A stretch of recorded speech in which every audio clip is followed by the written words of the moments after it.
Pagbalangkas sa isang kaumayan. Isang matagal na panahon, patuloy sa pagtugon. Isang nakabibinging katahimikan, umaaliw sa aking kaisipan. Tumatangis, humihikbi, nananaghoy, nagmamaliw. Maraming kabanata ang patuloy na umuugoy.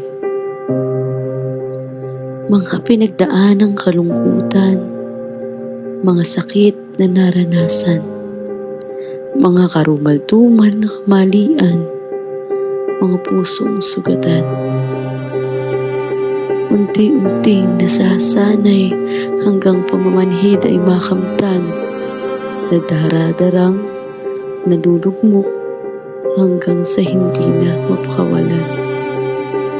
Unti-unti, mga kagatagang ito'y bumabalangkas sa kaumayan. Sa kaumayan sa kahirapan, na pilit pinaglalabanan. Sa kaumayan sa kalungkutan, hirap na pinagdadaanan. Natatanging pahinga sa pagbalangkas ng walang karaka-raka. Itong patuloy na pag-ahon, itong patuloy na pagtugon, gawing daan sa panibagong paglingon.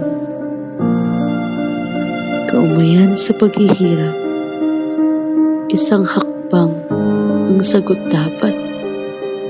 Isang simula ay isang wakas sa pagbalangkas ng isang kaumayan na natatakda.